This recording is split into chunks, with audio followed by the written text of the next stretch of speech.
अस्सलाम वालेकुम, Mohammad Iqbal Khan advocate from Iqbal international law services एक नए लीगल लेक्चर के साथ। आज का जो हमारा लीगल लेक्चर है वो है custody on choice of minor, कि बच्चों की कस्टडी माइनर की चॉइस पर क्या हो सकती है या नहीं हो सकती। इसको आज हम देखते हैं। बच्चों की कस्टडी बच्चों की चॉइस के मुताबिक, बच्चे ये चाहते हैं कि हम अपनी माँ के साथ रहना चाहते हैं या बच्चे ये कहते हैं कि हम अपने बाप के साथ रहना चाहते हैं। अब हम देखेंगे कि चॉइस को कोर्ट किस तरीके से कंसीडर करती है, या क्या बच्चों की चॉइस पर बच्चों की कस्टडी इधर उधर यानी माँ से बाप, बाप से माँ की जा सकती है या नहीं की जा सकती।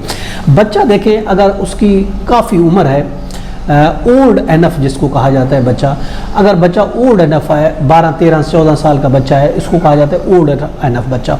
अगर हम इस तरीके से बच्चा है तो फिर उस सूरत में इसके सेक्शन अगर हम देखते हैं 17 सबसेक्शन 3 है, सबसेक्शन 3 है 17 का गार्डियन वार्ड एक्ट का। वो क्या कहते हैं उसको जरा हम रीड करते हैं। वो ये कहता है if minor is old enough to form an intelligence preference the court में कंसिडर्ड दैट प्रेफरेंस। इस पर पहले हम आपको ये बताएं, जो इंटेलिजेंट प्रेफरेंस पर हमारा ऑलरेडी लेक्चर मौजूद है, आप देख सकते हैं।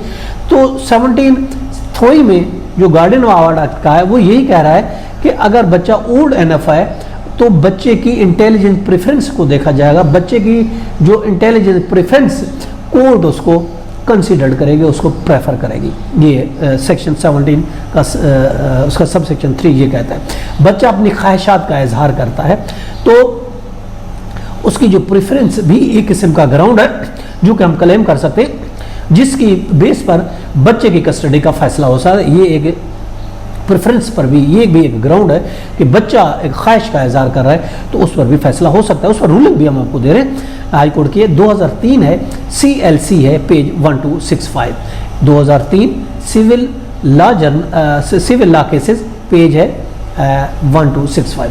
लड़का 10 साल का एक केस था जिसमें एक लड़का 10 साल का था और उसने अपनी प्रेफरेंस माँ के साथ तजवीज़ की। उसने कहा मैं 10 साल का बच्चा था, मैं अपनी माँ के साथ, उसने अपनी इंटेलिजेंट प्रेफरेंस जो थी वो माँ को दी कि माँ के साथ रहना चाहता हूँ। अगरचे वो दूसरी शादी भी कर चुकी थी, जबकि बाप एक शॉपकीपर था, वो बहुत बिजी रहता था, बच्चा शौतीली माँ के पास रहता था। और जब केस फाइल माँ ने किया तो बच्चे ने अपनी इंटेलिजेंट प्रेफरेंस ये दी कि मैं माँ के साथ रहना चाहता हूँ। हालांकि दूसरी शादी से भी बच्चे थे, चुनाचे वो बच्चा माँ को दे दिया गया। बच्चे की ख्वाहिश पर, बच्चे की चॉइस पर वो उस बच्चे की कस्टडी माँ को दे दी गई। इस पर रूलिंग भी हमारा 2003 है, MLD monthly law digest page है 1306। इसमें यही कहा गया था, यही रूलिंग है कि अगरचे माँ ने दूसरी शादी कर ली थी, बच्चा 10 साल का था, चूंकि उसने ये प्रेफरेंस दी थी, अपनी इंटेलिजेंट प्रेफरेंस ये दी कि मैं माँ के साथ, कोर्ट ने उसको कंसिडर किया और बच्चा जो है माँ के हवाले कर दिया गया।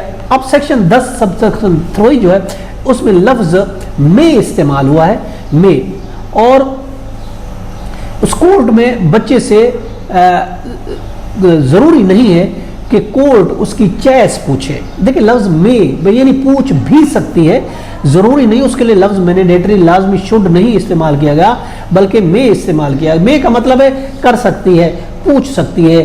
कोर्ट बच्चे की ख्वाहिश पूछ सकती है, दरियाफ्त कर सकती है, मगर पूछना कोर्ट के लिए ज़रूरी नहीं है, ये भी याद रखें। उसके लिए रूलिंग भी हम आपको दे रहे हैं 2003 CLC पेज है 1310 है। अगर बच्चा ओल्ड एनफ है, बच्चे की काफ़ी उम्र है, 10 साल से एबव का बच्चा है और अच्छी तरीके से समझता है, अच्छाई बुराई का उसको पता है, तो बच्चे की गवाही रिकॉर्ड करने की भी ज़रूरत नहीं है। सिर्फ बच्चे की ख्वाहिश का एहतराम करना ज़रूरी है, बच्चे से पूछना ज़रूरी है, उसकी एविडेंस को रिकॉर्ड नहीं किया जाएगा और उस पर फैसला किया जाएगा। ये उस रूलिंग भी हम आपको दे रहे हैं 1999 MLD monthly law digest page 2768।